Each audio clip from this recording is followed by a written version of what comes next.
नमस्कार दोस्तों, मैं Parasnath live high study IAS में आपका स्वागत है।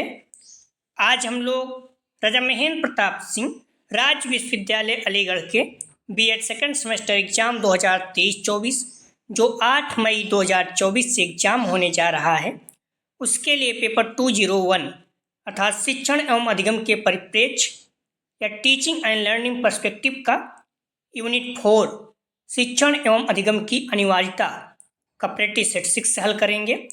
इसके 75 प्रश्न हल करेंगे।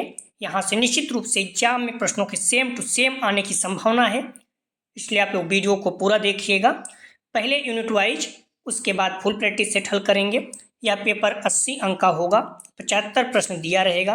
65 प्रश्न हल करना होगा आप लोगों को, अर्थात एक प्रश्न 1.23 अंक का होगा। समय 2 घंटे अर्थात 120 मिनट का होगा। आप लोगों का पेपर सुबह 8:30 से स्टार्ट होगा और 10:30 तक होगा। इस पेपर में पास होने के लिए आप लोगों को कम से कम 32 अंक प्राप्त करना होगा, अर्थात 26 प्रश्न सही करना होगा। दोस्तों, प्रश्नों पर आएँ, लेकिन उससे पहले प्लीज़ आप लोग वीडियो को ज़्यादा से ज़्यादा शेयर कीजिए, जिससे सभी लोगों को लाभ हो सके। यदि आप लोग चैनल को सब्सक्राइब नहीं किए हैं तो प्लीज़ चैनल को सब्सक्राइब कीजिए तथा वीडियो को लाइक और शेयर जरूर कीजिए, इससे मोटिवेशन मिलता है। आइए देखते हैं प्रश्नों को। आप लोग ध्यान रखना, पेपर 201 अर्थात शिक्षण एवं अधिगम के परिप्रेक्ष्य, ठीक है, इसका यूनिट 4 शिक्षण एवं अधिगम की अनिवार्यता। ध्यान रखना, इस यूनिट का भी हम लोग 2 पार्ट में हल करेंगे। तो हम लोग पहले आज जो है पार्ट 1 देखेंगे, ठीक है, यूनिट 4 का पार्ट 1 देखेंगे। तो आप लोग ध्यान रखना, जो भी इसके पहले 5 प्रैक्टिस सेट हल कर चुके हैं, आप डिस्क्रिप्शन में जाएंगे, लिंक आप प्लेलिस्ट BD 201 दिया गया है, इस जगह पर अगर आप क्लिक करेंगे सारी वीडियो आपको क्रम से मिल जाएगी, ठीक है। या फिर आप प्लेलिस्ट में जाकर भी देख सकते हैं, जस्ट इसके नीचे देखेंगे तो लिंक आप प्लेलिस्ट ऑल पेपर दिया गया है, तो सारे पेपर के क्रम से वीडियो मिल जाएंगे, तो आप लोग जाके वहाँ से भी देख सकते हैं। आइए देखते हैं प्रश्नों को। प्लीज़ आप लोग वीडियो को लाइक और शेयर जरूर करें, जिससे अपने कॉलेज या फिर जो भी फ्रेंड आपके बीएड कर रहे हैं सभी लोगों को लाभ हो सके। पहला प्रश्न है, कल का विश्व कौन चलाता है? ए शिक्षक, बी प्रधानाचार्य, सी विद्यार्थी, डी प्रबंधक। तो कल का विश्व कौन चलाता है? सही जवाब हो जाएगा इसका ए, शिक्षक जो है ये कल का विश्व चलाता है। इसका मतलब है कल के जो आने वाले विश्व का निर्माण करेंगे उन सारे बच्चों का निर्माण शिक्षक स्वयं करता है, ठीक है। तो कल का विश्व इसीलिए कहा जाता है, शिक्षक जो है वो कल का विश्व चलाता है, क्योंकि जो हमारे समाज के विद्यार्थियों या स्टूडेंट या लोगों की सोच होगी वो कौन डेवलप करेगा? शिक्षक। तो इसीलिए आने वाले जो विश्व में रहेंगे लोग रहेंगे वही चलाएंगे, तो उनका जैसे थिंकिंग रहेगी उसी तरह से वो काम करेंगे, और उनकी थिंकिंग कौन डेवलप करता है? शिक्षक। इसीलिए कहा जाता है शिक्षक जो है विश्व को चलाता है, कल का विश्व, आने वाले था भविष्य का विश्व चलाता है, ठीक है। ये भी प्रश्न बन सकता है कि भविष्य का विश्व कौन चलाता है, या भविष्य का विश्व का कौन निर्माण करता है, भविष्य के विश्व का कौन निर्माण करता है। तो सारी चीजें शिक्षक रहेगा, ठीक है। लैंग्वेज बदल सकता है। अगला प्रश्न है, इतिहास का वास्तविक निर्माता अध्यापक होता है, या कथन है A Humayun Kabir, B H.G. Wells का, सी महात्मा गांधी का, डी इनमें से कोई नहीं। सही जवाब हो जाएगा 2 का बी H.G. वेल्स का। अगला प्रश्न है, एक अच्छे अध्यापक के गुण होते हैं, ए समय का पाबंद, बी सच्चा देशभक्त, सी विषय वस्तु पर अधिकार और स्वतंत्र अभिव्यक्ति, डी मुस्कुराता चेहरा। तो एक अच्छे अध्यापक के गुण होते हैं, सही जवाब हो जाएगा 3 का सी विषय वस्तु पर अधिकार और स्वतंत्र अभिव्यक्ति। अगला प्रश्न है, हमने अब तक जो सीखा है उसमें सबसे अधिक भूमिका है ए देखने की, बी सुनने की, सी सूंघने की, डी स्पर्श करने की। सही जवाब हो जाएगा ए देखने की। अगला प्रश्न है, संप्रेषण पारस्परिकता के भावों में विचारों एवं भावनाओं की दूसरों के साथ भागीदारी है। यह विचार किसका है? ए हार्टमैन, बी एडलर, डे सी ब्रूनर, डी मिलर का। तो संप्रेषण पारस्परिकता के भावों में विचारों एवं भावनाओं की दूसरों के साथ भागीदारी है। यह विचार किसका है? सही जवाब हो जाएगा बी एडलर का। अगला प्रश्न है, आप लोग प्रश्नों का जवाब देते रहें, इससे क्या होगा, आप लोगों को याद रहेगा। ठीक है, प्रश्न याद रहेंगे और साथ में बने रहेंगे। ठीक है, तो आप लोग अच्छे से पढ़ते रहें और प्रैक्टिस सेट को हल करते रहें, निश्चित रूप से आप लोगों को बहुत अच्छे अंक आएंगे। किसी भी एग्जाम में सबसे अच्छे अंक प्राप्त करने का बेहतर तरीका है कि आप सिलेबस के अनुसार पढ़ें और प्रैक्टिस सेट बार बार हल करें। इससे क्या होगा, अपना आपको आप लोग जज कर पाएंगे, अपना कैलकुलेशन कर पाएंगे आपकी तैयारी कैसे चल रही है। ठीक है, कहीं भी आ रहे हैं जा रहे हैं, प्रश्नों को आप रटते रहें, क्योंकि जब प्रश्न एग्जाम में आएगा तो आप सॉल्व कर सकेंगे, आपके सामने आएगा, निश्चित रूप से आप सही कर पाएंगे। प्रश्न है, संप्रेषण विज्ञान के मुख्य जन्मदाता हैं। ए फ्लेंडर, बी एफ स्किनर, सी ब्रूनर, डी स्मिथ एवं स्मिथ। संप्रेषण विज्ञान के मुख्य जन्मदाता हैं, सही जवाब हो जाएगा 6 का डी, स्मिथ एवं स्मिथ। अगला प्रश्न है, शिक्षण प्रतिमान होते हैं। ए शिक्षण सिद्धांतों के आदि रूप में बी, सीखने के सिद्धांत सी, शिक्षण प्रारूपों का प्राचीन रूप डी, अस्थायी अधिगम के साधन। शिक्षण प्रतिमान होते हैं, सही जवाब हो जाएगा बी, सीखने के सिद्धांत। अगला प्रश्न है, शिक्षण प्रतिमान एक प्रकार की ए शिक्षण विधियां हैं, बी शिक्षण व्यूह रचनाएं हैं, सी शिक्षण कौशल हैं, डी शिक्षण युक्तियां हैं। शिक्षण प्रतिमान एक प्रकार की, सही जवाब हो जाएगा 8 का बी, शिक्षण व्यूह रचनाएं हैं। अगला प्रश्न है, प्रतिमान किसी आदर्श के अनुरूप व्यवहार को डालने की प्रक्रिया को कहा जाता है या कथन है। A Freeman, B H C Wild, D C Thorndike, D Skinner. प्रतिमान किसी आदर्श के अनुरूप व्यवहार को डालने की प्रक्रिया को कहा जाता है, किसका कथन है, सही जवाब हो जाएगा बी, एच सी वाइल्ड। अगला प्रश्न है, शिक्षण प्रतिमान की मान्यता है कि ए एक कला है, बी एक विज्ञान है, सी कला एवं विज्ञान दोनों है, डी एक दर्शन है। शिक्षण प्रतिमान की मान्यता है कि शिक्षण, सही जवाब हो जाएगा सी, कला एवं विज्ञान दोनों है। अगला प्रश्न है, शिक्षण प्रतिमान के कितने आधारभूत तत्व होते हैं। ए 2, बी 3, सी 4, डी 5। सही जवाब हो जाएगा सी 4। अगला प्रश्न है, शिक्षण प्रतिमान का प्रयोग किया जाता है। शिक्षण प्रतिमान का प्रयोग किया जा सकता है। ए शिक्षण में, बी पाठ्यक्रम के निर्माण में, सी अधिगम सामग्री निर्माण में, डी उपयुक्त सभी में। शिक्षण प्रतिमान का प्रयोग किया जा सकता है, सही जवाब हो जाएगा डी उपयुक्त सभी में। अगला प्रश्न है, शिक्षण प्रतिमान निर्भर करता है। ए शिक्षक के शिक्षण पर, बी शिक्षण के सिद्धांत पर, सी अधिगम के सिद्धांत पर, डी पुनर्बलन के सिद्धांत पर। शिक्षण प्रतिमान निर्भर करता है, सही जवाब हो जाएगा 13 का ए, शिक्षक के शिक्षण पर। अगला प्रश्न है, व्हील एवं जायस ने आधुनिक शिक्षण प्रतिमानों को कितने भागों में विभक्त किया है। ए 3, बी 4, सी 5, डी 6। सही जवाब हो जाएगा 14 का बी 4।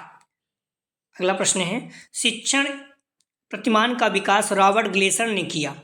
ए सन 1960 में, बी सन 1961 में, सी सन 1962 में, डी सन 1964 में। शिक्षण प्रतिमान का विकास रॉबर्ट ग्लेसर ने किया, सही जवाब हो जाएगा 15 का सन 1962 में। ध्यान रखना, शिक्षण प्रतिमान को बुनियादी शिक्षण प्रतिमान भी कहा जाता है। कई कई आप देखेंगे तो रॉबर्ट ग्लेसर का जो शिक्षण प्रतिमान है इसे बुनियादी शिक्षण प्रतिमान भी कहा जाता है। तो कुछ भी लिखा होगा आप लोग कंफ्यूज नहीं होना, ठीक है, चाहे शिक्षण प्रतिमान या बुनियादी शिक्षण प्रतिमान दोनों सही है। रॉबर्ट ग्लेसर ने सन 1962 में शिक्षण प्रतिमान या बुनियादी शिक्षण प्रतिमान का विकास किया था। इस प्रतिमान के अंतर्गत यह मान के चला जाता है कि शिक्षण वह विशेष क्रिया है जो अधिगम की उपलब्धि पर केंद्रित होती है।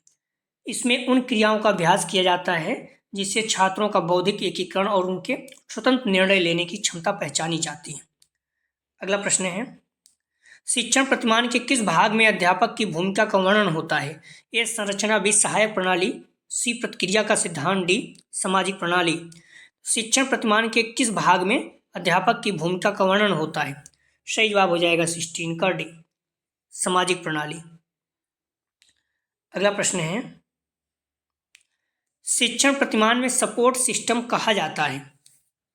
ए मूल्यांकन प्रणाली को, बी प्रक्रिया को, सी उद्देश्यों को, डी सामाजिक प्रणाली को। सही जवाब हो जाएगा 17 का ए मूल्यांकन प्रणाली को। शिक्षण प्रतिमान किसे कहा जाता है, तो मूल्यांकन प्रणाली को। अगला प्रश्न है, शिक्षण प्रतिमान निर्भर करता है। ए शिक्षक के शिक्षण पर, बी शिक्षण के सिद्धांत पर, सी अधिगम के सिद्धांत पर, डी पुनर्बलन के सिद्धांत पर। शिक्षण प्रतिमान निर्भर करता है, सही जवाब हो जाएगा 18 का ई, शिक्षक के शिक्षण पर। अगला प्रश्न है,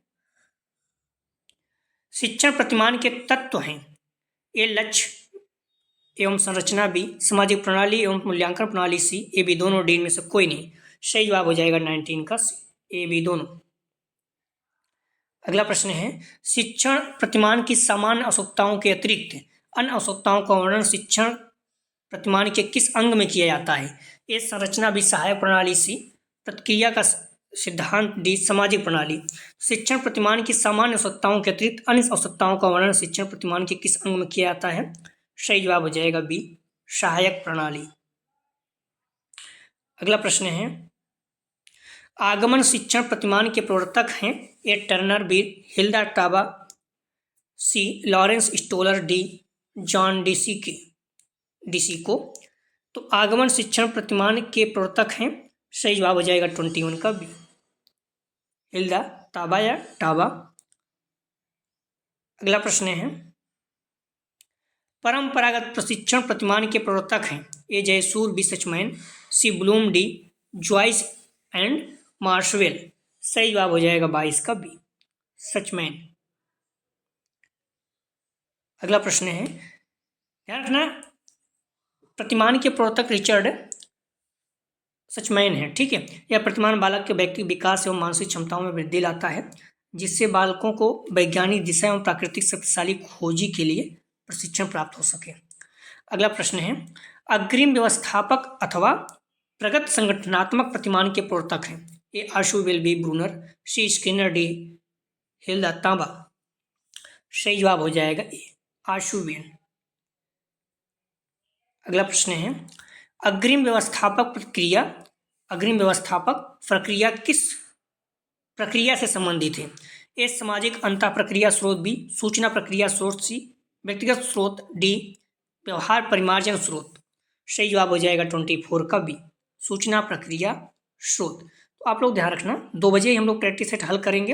अगर 4th सेमेस्टर का प्रैक्टिस सेट रहेगा तो फिर 2nd सेमेस्टर का प्रैक्टिस सेट 5 बजे हल करेंगे, ठीक है। तो इसलिए आप लोग ध्यान रखना करें 2 बजे या 5 बजे, 2 में से कोई एक रहेगा, लेकिन कोशिश रहेगी ज़्यादातर 2 बजे ही आपका प्रैक्टिस सेट रहेगा, ठीक है। प्रश्न है, सामाजिक प्रणाली की दृष्टि से अग्रिम व्यवस्थापक प्रतिमान है, ए उच्च संरचित, बी मध्यम संरचित, सी निम्न संरचित, डी इनमें से कोई नहीं। सामाजिक प्रणाली की दृष्टि से अग्रिम व्यवस्थापक प्रतिमान है, सही जवाब हो जाएगा 25 का बी मध्यम संरचित। अगला प्रश्न है, अर्थपूर्ण सीखने के सिद्धांत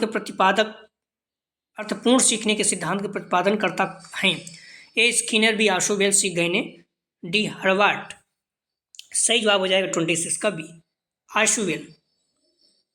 अगला प्रश्न है, प्रत्यय निष्पत्ति प्रतिमान किस वर्ग से संबंधित है? ए सामाजिक अंतः प्रक्रिया स्रोत, बी सूचना प्रक्रिया स्रोत, सी व्यक्तिगत स्रोत, डी व्यवहार परिमार्जन प्रतिमान। तो प्रत्यय निष्पत्ति प्रतिमान किस वर्ग से संबंधित है? सही जवाब हो जाएगा 27 का बी सूचना प्रक्रिया स्रोत। अगला प्रश्न है, विद्यार्थियों की संज्ञानात्मक संरचनाओं को प्रभावी बनाने के लिए प्रयुक्त किया जाता है, ए प्रत्यय निष्पत्ति प्रतिमान, बी प्रशिक्षण प्रतिमान, सी आगमन प्रतिमान, डी अग्रिम व्यवस्थापक प्रतिमान। सही जवाब हो जाएगा 28 का डी अग्रिम व्यवस्थापक प्रतिमान। अगला प्रश्न है, संज्ञानात्मक संरचना का विकास करना प्रमुख उद्देश्य है, ए अग्रिम व्यवस्थापन प्रतिमान का, बी परीक्षा प्रशिक्षण प्रतिमान का, सी कंप्यूटर आधारित प्रतिमान का, डी स्वामित्व अधिगम प्रतिमान का। सही जवाब हो जाएगा 29 का ए अग्रिम व्यवस्थापक प्रतिमान का। अगला प्रश्न है, एक तंत्रात्मक शिक्षण व्यवस्था होती है, सही जवाब हो जाएगा 30 का बी अग्रिम व्यवस्थापक प्रतिमान में। अगला प्रश्न है,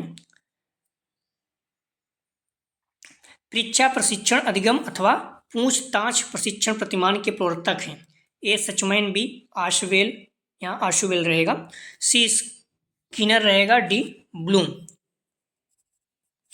सही जवाब हो जाएगा 31 का, ध्यान रखना ए सचमैन। इस प्रक्रिया के प्रवर्तक रिचर्ड सचमैन हैं। यह प्रतिमान बालक के व्यक्तिगत विकास और मानसिक क्षमताओं में वृद्धि लाता है। इस प्रतिमान का विकास 1966 में हुआ था। ठीक है, अगला प्रश्न है, परीक्षा प्रशिक्षण प्रतिमान का प्रथम पद है। ए समस्या विश्लेषण, बी समस्या का प्रस्तुतिकरण, सी परीक्षा प्रक्रिया का विन्यास, डी समस्या संबंधित प्रयोग। तो परीक्षा प्रशिक्षण प्रतिमान का प्रथम पद है, सही जवाब हो जाएगा सी, परीक्षा प्रक्रिया का अभिविन्यास। अगला प्रश्न है, प्रभावी अधिगम प्रतिमान के प्रवर्तक हैं। ए ब्लूम, बी सचमैन, सी स्किनर, डी आशुवेल। सही जवाब हो जाएगा 33 का ए ब्लूम। अगला प्रश्न है, व्यक्तिगत भिन्नताओं को सर्वाधिक महत्व दिया जाता है। सही जवाब हो जाएगा 34 का सी, अग्रिम व्यवस्थापक प्रतिमान में। अगला प्रश्न है, समस्त ज्ञान अनुमानित है या मान्यता है। सही जवाब हो जाएगा 35 का, ध्यान रखना आप लोग, बी परीक्षा प्रशिक्षण प्रतिमान की। अगला प्रश्न है, डेविड आशुवेल का प्रतिमान किस पर बल देता है। सही जवाब हो जाएगा 96 का, ध्यान 36 का, सी ज्ञान संबंधी अस्थायी ढांचे पर। अगला प्रश्न है, ब्लूम का मानना है। सही जवाब हो जाएगा 37 का सी, अनुवर्ग वाद विवाद समस्या पर आधारित होना चाहिए। अगला प्रश्न है, समस्त ज्ञान अनुमानित है या मान्यता है। ए अग्रिम व्यवस्थापन प्रतिमान की, बी परीक्षा प्रशिक्षण प्रतिमान की, सी प्रत्यय निष्पत्ति प्रतिमान की, डी स्वामित्व अधिगम प्रतिमान की। सही जवाब हो जाएगा 38 का बी, परीक्षा प्रशिक्षण प्रतिमान की। अगला प्रश्न है, परीक्षा प्रतिमान उपयोगी है। ए प्रतिदिन की समस्याओं के हल में, बी वैज्ञानिक विषय के अध्ययन में, सी खोजपूर्ण प्रश्न पूछने की योग्यता के विकास में, डी उपयुक्त सभी में। तो परीक्षा प्रतिमान उपयोगी है, सही जवाब हो जाएगा 39 का डी, उपयुक्त सभी में। अगला प्रश्न है, एक तंत्रात्मक शिक्षण व्यवस्था होती है। सही जवाब हो जाएगा बी अग्रिम व्यवस्थापन प्रतिमान में। ध्यान रखना, आप लोग डिस्क्रिप्शन में जाएंगे, वहां देखेंगे लिंक का प्लेलिस्ट BD 201 दिया गया है। इस जगह पे क्लिक करेंगे, सारी वीडियो आपको क्रम से मिल जाएगी। ठीक है, और जस्ट उसके नीचे रहता है लिंक का प्लेलिस्ट ऑल पेपर, तो वहाँ पर सभी पेपर की वीडियो आपको क्रम से मिल जाएगी।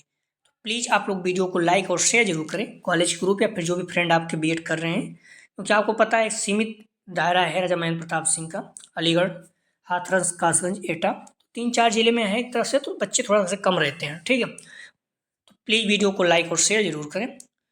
प्रश्न है, संप्रेषण एक प्रक्रिया है। ए एक ध्रुवीय, बी द्विध्रुवीय, सी त्रिध्रुवीय, डी उपयुक्त सभी। संप्रेषण कैसी प्रक्रिया है आप लोग बताइए। सही जवाब हो जाएगा बी द्विध्रुवीय। संप्रेषण में कम से कम 2 लोग होने चाहिए। अगला प्रश्न है, संप्रेषण के कितने प्रकार हैं। सही जवाब हो जाएगा 42 का, ध्यान रखना, ए 2 प्रकार। संप्रेषण दो प्रकार के होते हैं। ठीक है, पहला शाब्दिक संप्रेषण, दूसरा अशाब्दिक संप्रेषण। तो शाब्दिक संप्रेषण में क्या है, शाब्दिक संप्रेषण में मौखिक संप्रेषण, लिखित संप्रेषण। अशाब्दिक में क्या रहता है, ठीक है, शाब्दिक में ध्यान रखिए मौखिक भी हो सकता है, लिखित भी हो सकता है, और अशाब्दिक में वाणी संकेत, चक्षु संपर्क या मुख मुद्राएं, स्पर्श संपर्क। ठीक है, ये सारी चीजें हैं, तो आप लोग ध्यान रखना। अगला प्रश्न है, संप्रेषण की विशेषता है। ए उद्देश्य मुक्त प्रक्रिया, बी पारस्परिक संबंध, सी संप्रेषण का वस्तुनिष्ठ होना, डी उपयुक्त सभी। सही जवाब हो जाएगा 43 का डी उपयुक्त सभी। अगला प्रश्न है, संप्रेषण प्रक्रिया का प्रथम तत्व है। ए स्रोत, बी इनकोडिंग, सी डिकोडिंग, डी इनमें से कोई नहीं। संप्रेषण प्रक्रिया का प्रथम तत्व है, सही जवाब हो जाएगा ए स्रोत। अगला प्रश्न है, बुनियादी संचार प्रक्रिया में संचार के 5 तत्व होते हैं। ए प्रेषक, बी संदेश, सी माध्यम, पहला प्रेषक अर्थात सेंडर, दूसरा संदेश, तीसरा माध्यम, चौथा प्राप्तकर्ता, और 5वां फीडबैक है। ठीक है, अगला प्रश्न है, शिक्षण प्रक्रिया में स्रोत संबंधित है। ये शिक्षक से, बी छात्र से, सी प्राप्तकर्ता से, डी सभी से। सही जवाब हो जाएगा 45 का ए शिक्षक से। अगला प्रश्न है, संप्रेषण अंग्रेजी के शब्द डॉट डॉट का हिंदी रूपांतरण है? ए कम्युनिकेशन, बी कम्युनिटी, सी कॉग्निटिव, डी इनमें से कोई नहीं। संप्रेषण अंग्रेजी के शब्द डॉट डॉट का हिंदी रूपांतरण है। सही जवाब हो जाएगा ए, कम्युनिकेशन। अगला प्रश्न है, शिक्षण संप्रेषण में इनकोडिंग अर्थात संकेतन करता है? ए छात्र, बी शिक्षक, सी ए बी दोनों, डी इनमें से कोई नहीं। सही जवाब हो जाएगा 47 का बी, शिक्षा। अगला प्रश्न है, कक्षा शिक्षण में बी संकेतन अर्थात डी कोडिंग द्वारा किया जाता है? ए शिक्षक, बी चित्र, सी छात्र, डी उपयुक्त सभी। तो कक्षा शिक्षण में डिकोडिंग द्वारा किया, मतलब किसके द्वारा किया जाता है? सही जवाब हो जाएगा सी, छात्र द्वारा। ठीक है।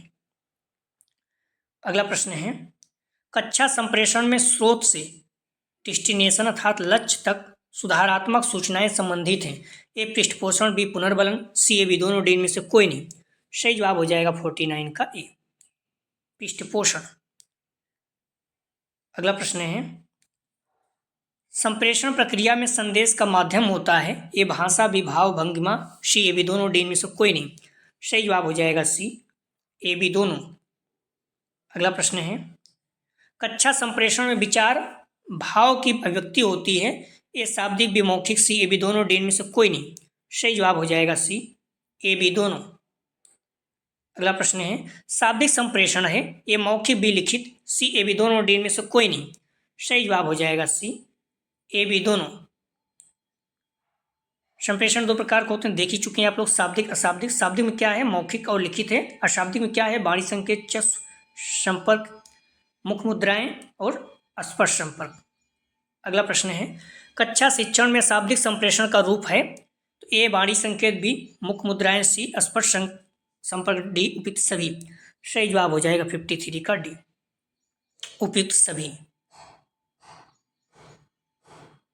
अगला प्रश्न है, क्योंकि आप देख चुके हैं कक्षा संप्रेषण में अशाब्दिक संप्रेषण का रूप क्या है? तो वाणी और मुख मुद्राएं, स्पर्श तीनों है। आप देख सकते हैं शाब्दिक संप्रेषण हम लोग देख चुके हैं, वाणी भी है, चक्षु संपर्क या मुख मुद्राएं हैं और स्पर्श संपर्क है। ठीक है। अगला प्रश्न है, भाषा संप्रेषण की बाधा है? ए अस्पष्ट शब्द, बी त्रुटिगत उच्चारण, सी सीमित बोध, डी उपयुक्त सभी। भाषा संप्रेषण की बाधा है। सही जवाब हो जाएगा 54 का, ध्यान रखना, डी उपयुक्त सभी। अगला प्रश्न है, कक्षा शिक्षण में मुद्रित सामग्री है? ए अभिक्रमिक सामग्री, बी पुस्तकें, सी चित्र, डी उपयुक्त सभी। सही जवाब हो जाएगा 55 का डी, उपयुक्त सभी। अगला प्रश्न है, मुद्रित शिक्षण सामग्री में सर्वाधिक प्रतिपुष्टि प्राप्त होती है? ए पोस्टर, बी चित्र, सी अभिक्रमित अध्ययन, डी पुस्तक। तो मुद्रित चित्रण सामग्री में सर्वाधिक प्रतिपुष्टि प्राप्त होती है। सही जवाब हो जाएगा 56 का सी, अभिक्रमित अध्ययन से। अगला प्रश्न है, कक्षा संप्रेषण प्रक्रिया में विचार एवं भावों का डिकोडिंग किया जाता है? कक्षा संप्रेषण में, ध्यान रखना, सही जवाब हो जाएगा बी, हम लोग देख भी चुके हैं, छात्र या विद्यार्थी द्वारा। अगला प्रश्न है, संप्रेषण प्रक्रिया है? तो हम लोग ये भी देख चुके हैं, सही जवाब हो जाएगा 58 का डी, उपयुक्त सभी भी है। ठीक है। संप्रेषण प्रक्रिया द्विध्रुवीय हम लोग देख चुके हैं, एक गत्यात्मक है और एक उद्देश्यपूर्ण है, ये भी सही है। ठीक है, सही जवाब हो जाएगा डी। अगला प्रश्न है, शिक्षण कौशल संबंधित होते हैं? ये शिक्षण क्रियाओं से भी, शिक्षण व्यवहारों से सी प्रभावी अधिगम में सहायक, डी उपयुक्त सभी। सही जवाब हो जाएगा 59 का डी, उपयुक्त सभी में। अगला प्रश्न है, भारतीय शिक्षा शास्त्री बी के पासी द्वारा शिक्षण कौशल दिए गए? ए 13, बी 26, सी 18, डी 14। सही जवाब हो जाएगा ए 13। अगला प्रश्न है, शिक्षण कौशल बनाने में सहायक होते हैं? ए अच्छे शिक्षक, बी प्रभावी शिक्षण, सी ए बी दोनों, डी में से कोई नहीं। शिक्षण कौशल बनाने में सहायक होते हैं। सही जवाब हो जाएगा सी, ए बी दोनों। अगला प्रश्न है, शिक्षण कौशल हैं? ए पुनर्बलन, बी प्रस्तावना, सी प्रश्नावली, डी उपयुक्त सभी। तो शिक्षण कौशल है, सही जवाब हो जाएगा डी, उपयुक्त सभी। प्रस्तावना, पुनर्बलन और प्रश्नावली सभी है। अगला प्रश्न है, पुनर्बलन कौशल के प्रकार हैं? ए सकारात्मक पुनर्बलन, बी नकारात्मक पुनर्बलन, सी ए बी दोनों, डी में से कोई नहीं। सही जवाब हो जाएगा 63 का सी, सकारात्मक और नकारात्मक पुनर्बलन दोनों। अगला प्रश्न है, चित्र एवं उदाहरणों का सहारा लिया जाता है? ए व्याख्यान कौशल में, बी दृष्टांत कौशल में, सी पुनर्बलन कौशल में, डी इनमें से कोई नहीं। सही जवाब हो जाएगा 64 का बी। दृष्टांत कौशल में ध्यान रखना किसी विषय के उदाहरणों, चार्ट, मॉडल, नक्शे आदि की सहायता से स्पष्ट करना दृष्टांत कौशल कहलाता है। जब व्याख्यान के द्वारा पाठ वस्तु पूर्णतः स्पष्ट नहीं होता तब शिक्षक उदाहरण देकर उसे समझाने का प्रयास करता है। दृष्टांत का प्रयोग प्रत्येक विषय के शिक्षण में किया जाता है, इस पॉइंट को ध्यान रखना आप लोग। अगला प्रश्न है, कक्षा में छात्रों का ध्यान अध्ययन में लगाने हेतु शिक्षक व्यवहार परिवर्तन कहलाता है। ए उद्दीपन कौशल, बी पुनर्बलन, सी प्रस्तावना कौशल, डी इनमें से कोई नहीं। सही जवाब हो जाएगा 65 का ए, उद्दीपन कौशल। अगला प्रश्न है, छात्रों का ध्यान आकर्षित करने के लिए तथा ध्यान को पाठ में लगाए रखने के लिए शिक्षक अपने व्यवहार में जानबूझकर परिवर्तन लाता है, इसे उद्दीपन परिवर्तन कौशल कहते हैं। अगला प्रश्न है, शिक्षण प्रभावशीलता का मापदंड संबंधित है। ए शिक्षण प्रक्रिया, बी उत्पाद, सी पूर्व सूचना, डी उपयुक्त सभी। सही जवाब हो जाएगा 66 का डी, उपयुक्त सभी। अगला प्रश्न है, शिक्षक प्रभावशीलता का मनोवैज्ञानिक पक्ष है। ए मनोवृत्ति विकास, बी प्रेरणात्मक, सी प्रविधि, डी उपयुक्त सभी। सही जवाब हो जाएगा 67 का डी, उपयुक्त सभी। अगला प्रश्न है, शिक्षण एक प्रक्रिया है। ए सरल, बी जटिल, सी ए बी दोनों, डी में से कोई नहीं। शिक्षण एक प्रक्रिया है, सही जवाब हो जाएगा 68 का, ध्यान रखना बी जटिल। अगला प्रश्न है, शिक्षण प्रत्यय को 4 सोपानों में व्यक्त किया गया है। ए आई की डेविस, बी थर्स्टन, सी कैटिल, डी इनमें से कोई नहीं। शिक्षण प्रत्यय को 4 सोपानों में व्यक्त किया गया है, किसके द्वारा? सही जवाब हो जाएगा 69 का ए, आई के डेविस की। अगला प्रश्न है, आत्म व्यवहार को परिभाषित करने का सर्वोच्च दायित्व होता है। ए शिक्षक का, बी साथियों का, सी पड़ोसियों का, डी इनमें से कोई नहीं। सही जवाब हो जाएगा 70 का ए, शिक्षक का। अगला प्रश्न है, शिक्षक की भूमिका है। ए अधिगम उद्देश्यों की प्राप्ति में, बी प्रशासनिक कार्यों में, सी सामाजिक कार्यों में, डी उपयुक्त सभी। सही जवाब हो जाएगा डी, उपयुक्त सभी। शिक्षक की भूमिका किसमें है? अधिगम उद्देश्यों की प्राप्ति में, प्रशासनिक कार्य में और सामाजिक कार्य में, सभी में। अगला प्रश्न है, शिक्षक का कार्य है। ए छात्र सूचनाओं का संप्रेषण, बी विषय संबंधी संप्रेषण, सी विशिष्ट पाठ वस्तु हेतु अनुदेशन, डी उपयुक्त सभी। शिक्षक का कार्य है, सही जवाब हो जाएगा डी, उपयुक्त सभी। अगला प्रश्न है, रेयांश ने शिक्षक व्यवहार हेतु कितने कारकों पर बल दिया है? ए 4, बी 3, सी 2, डी में से कोई नहीं। सही जवाब हो जाएगा बी 3। अगला प्रश्न है, संप्रेषण के प्रकार हैं। ए शाब्दिक, बी अशाब्दिक, सी ए बी दोनों, डी में से कोई नहीं। हम लोग देख भी चुके हैं संप्रेषण के प्रकार हैं। सही जवाब हो जाएगा सी, अशाब्दिक और शाब्दिक दोनों हैं। अगला प्रश्न है, संप्रेषण संबंध स्थापित करने की प्रक्रिया है। ए पारस्परिक, बी सामूहिक, सी वैयक्तिक, डी में से कोई नहीं। सही जवाब हो जाएगा ए पारस्परिक।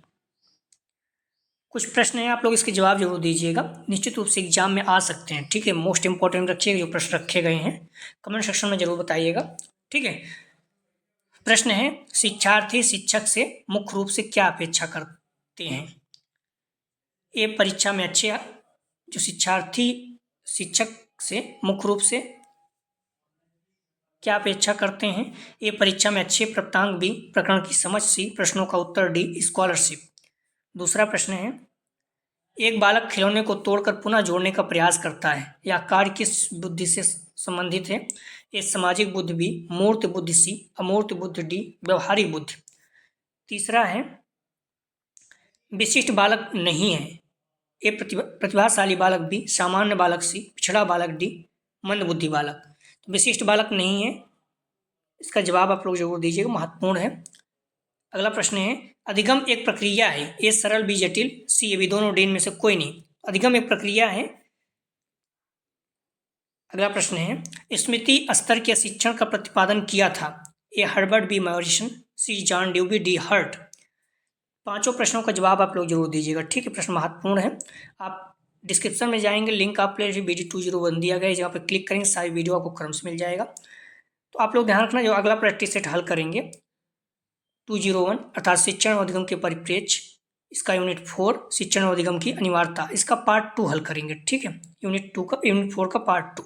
इसके बाद BD 202 हल करेंगे। तो प्लीज़ आप लोग वीडियो को लाइक और शेयर जरूर करें। कॉलेज ग्रुप या फिर जो भी फ्रेंड आपके हैं, आप फर्स्ट सेमेस्टर में देख चुके हैं कि किसी भी पेपर में आप देखेंगे तो 50, 60, 69 मतलब 70 प्रश्न तक सेम टू सेम प्रश्न आए हुए हैं। तो इस तरह से आप लोग देख सकते हैं कितना बेनिफिट हुआ था। तो प्लीज़ आप लोग जुड़े रहें, वीडियो को ज़्यादा से ज़्यादा शेयर करें कॉलेज ग्रुप या फिर जो भी आप फ्रेंड हैं, जिससे सभी लोगों को लाभ हो सके। आप कहीं आ रहे हैं, जा रहे हैं, जहाँ भी ईयरफोन लगाए हैं, ब्लूटूथ लगा के आप प्रश्नों को हमेशा देखते रहें। इससे क्या होगा, आपके बहुत अच्छे अंक प्राप्त होंगे। ठीक है, तो प्लीज़ वीडियो को लाइक और शेयर जरूर करें। वीडियो देखने के लिए धन्यवाद दोस्तों।